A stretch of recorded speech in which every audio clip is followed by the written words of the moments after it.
Les amis, j'espère que vous allez tous très bien. Moi, ça va très très bien. Et quel PLE Morning de Bank excellent, historique. Et croyez-moi, il y a beaucoup de choses à dire.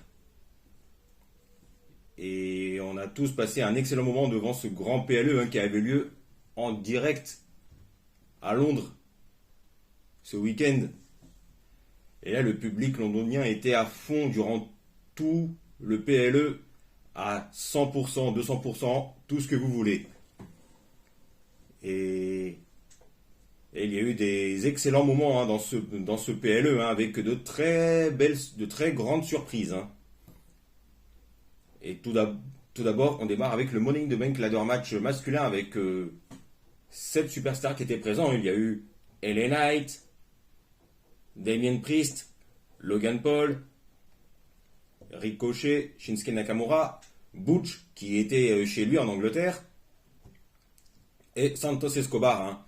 Et ce match d'ouverture, Money in the Bank masculin, le match de l'échelle, j'ai trouvé excellent, comme beaucoup de monde aussi. Même s'il y a eu ce loupé entre Ricochet et Logan Paul. En fait, je sais pas si vous avez vu, je pense que tout le monde l'a vu. Ricochet a porté son Spanish Fly sur Logan Paul à travers la table, mais même s'il y a eu ce petit raté sur ce moment-là, mais bon, ce sont des choses qui arrivent. Ça n'a pas empêché Logan Paul, Ricochet, LA Knight, Damien Priest et quasiment tout le monde de faire un excellent boulot sur le ring. Moi, je trouve que c'était une très bonne idée au final, de mettre le Money in the Bank masculin, le match de l'échelle en ouverture. Et ça s'est confirmé, le public était à 200%. Derrière LA Knight, qui était le grand favori pour remporter la manette cette année. Moi, j'avais pronostiqué une victoire de LA Knight.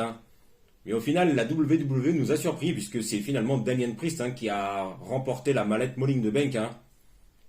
Et Damien Priest, on va le revoir on en reparlera un petit peu plus tard dans la vidéo. Ne vous inquiétez pas. Après, on a eu le match pour les titres par équipe féminine avec Ronda Rousey et Shayna Baszler qui défendaient leurs titres par équipe féminine face à Liv Morgan et Raquel Rodriguez qui n'ont pas vraiment perdu leur titre. Et au final, on a eu une bonne surprise là aussi. Et alors que j'en attendais pas vraiment de ce match. Et on a eu une surprise plutôt inattendue, si je puis dire. Car alors que Ronda et Shayna dominaient le match, Shayna a attaqué Ronda en lui portant sa prise de soumission. Ce qui fait que Liv Morgan et Raquel Rodriguez en ont profité pour faire le changement. Et c'est Liv Morgan qui a apporté sa prise de finition. Je sais plus, je ne me rappelle plus de la prise de finition. Bref, c'est pas grave. A apporté sa prise de finition sur Ronda Rousey pour la victoire. Et ce qui fait que du coup, Liv Morgan et Raquel Rodriguez récupèrent les titres par équipe féminine qu'elles n'ont jamais perdu. Et ça, c'est plutôt une belle surprise. Et du coup, on peut s'attendre à un match entre Ronda Rousey et Shayna Baszler lors de SummerSlam début août. Après, on a eu le match pour le titre intercontinental avec Gunther qui défendait son titre intercontinental face à Matt Riddle. Et là, on va plutôt passer ce match rapidement, puisque même si le match était plutôt correct, il s'est pas passé grand chose. Et au final, c'est Gunther qui a remporté ce match et qui reste champion intercontinental. Mais c'est ce qui s'est passé après qui a été excellent, puisqu'on a eu le grand retour de Drew McIntyre qui a fait son retour chez lui en Angleterre et qui est venu confronter Gunther. Et ensuite, pour le plaisir, l'Écossais McIntyre a porté son Glasgow Kiss et son Claymore Kick sur Gunther. Et là, c'est quasiment sûr qu'on va avoir Gunther face à un match pour le titre intercontinental entre Gunther et Drew McIntyre pour le titre intercontinental lors de SummerSlam aussi. Et moi, ça me fait beaucoup plaisir de voir McIntyre faire son grand retour chez lui en Angleterre. Même si Drew McIntyre est écossais, mais bon, l'Écosse, c'est pas très loin de l'Angleterre, donc. Mais bon, ça, c'est une autre histoire. Avec Drew McIntyre, ça me fait plaisir de voir Drew McIntyre faire son grand retour chez lui en Angleterre. Après, là aussi, on va passer rapidement, hein, puisque il y a eu le match entre Cody Rhodes et Dominic Mysterio, hein.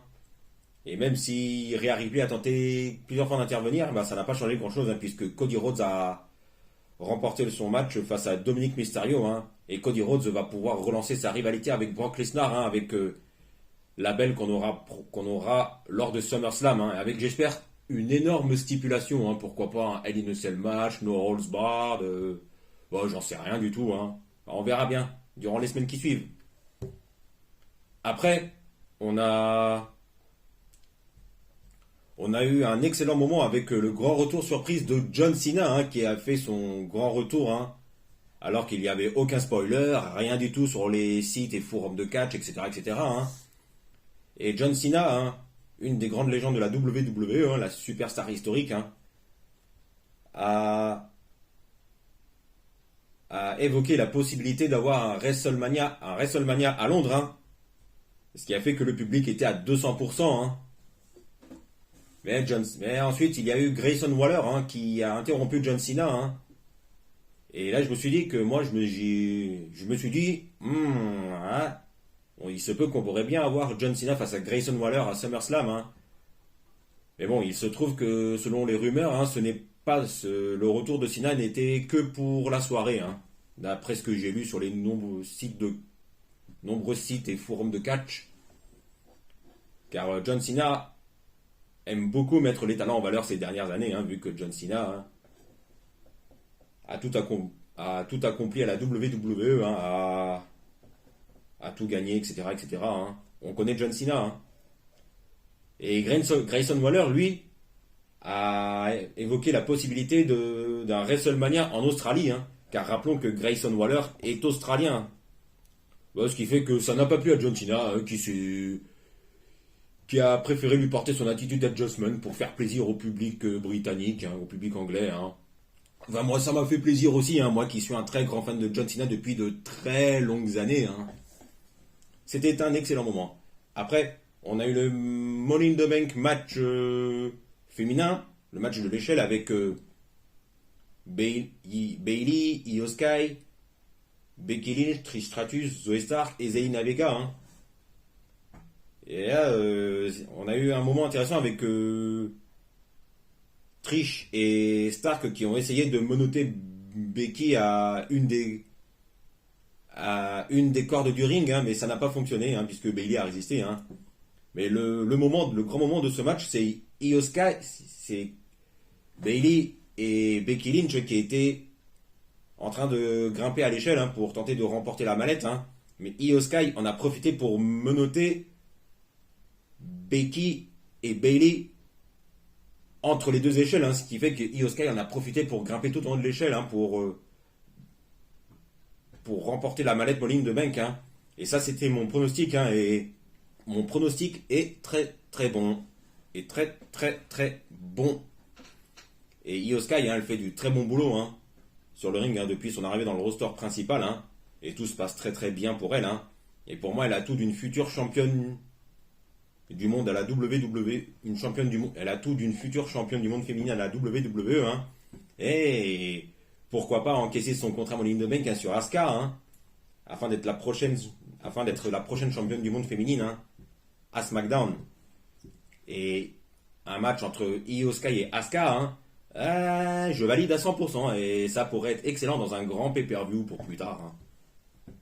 Et après, on a eu le match pour le titre de champion du monde poids lourd avec Seth Rollins, qui défendait son titre poids lourd face à Finn Balor. Hein.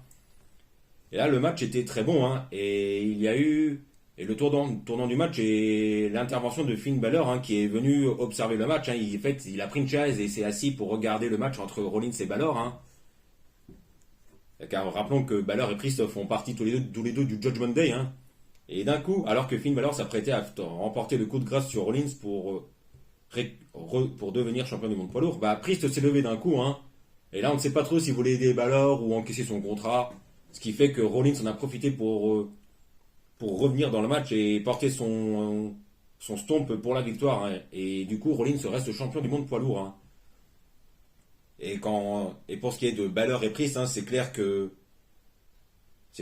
y a un début de rivalité qui s'installe entre Balor et Priest, hein, ce qui annonce peut-être la fin du Judgment Day, hein. Et d'ailleurs, il y a eu quelques mois des rumeurs comme quoi JD McDonough pourrait rejoindre le Judgment Day, hein. Donc, et vu que Priest va tout doucement se rapprocher du titre mondial de Seth Rollins probablement, et ben il se peut que Priest soit éjecté du Judgment Day, hein, qui serait remplacé par JD McDonough, hein, justement, hein.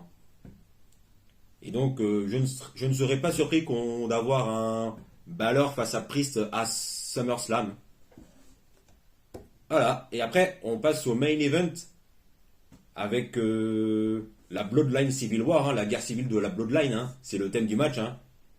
Bah, le match était excellent dans le main event de Money in the Bank avec Roman Reigns, hein, l'intouchable champion WWE universel, unifié, hein, et Solo Sikoa, hein, qui ont affronté les Usos, hein.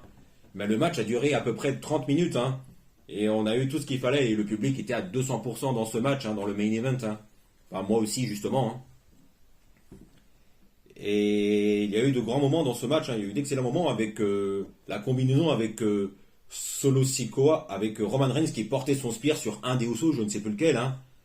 En même temps que Solo Sikoa qui portait son Samoan Spike sur un des deux Usos, je ne sais plus si c'est Jay ou Jimmy, je ne sais plus lequel, enfin bon, bref, c'est pas grave, hein.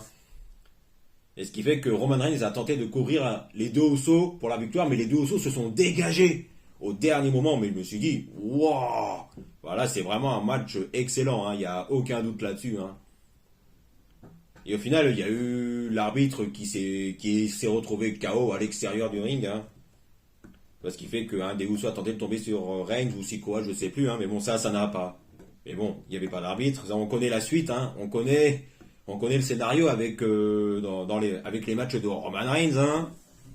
Et ensuite, il y a eu Solo Sikoa qui a tenté de porter son splash sur un des Usos à l'extérieur. Mais bon, un des Usos, je ne sais plus si c'est Jay ou Jimmy là aussi. Bah bon, Jimmy qui s'est dégagé au dernier moment, hein.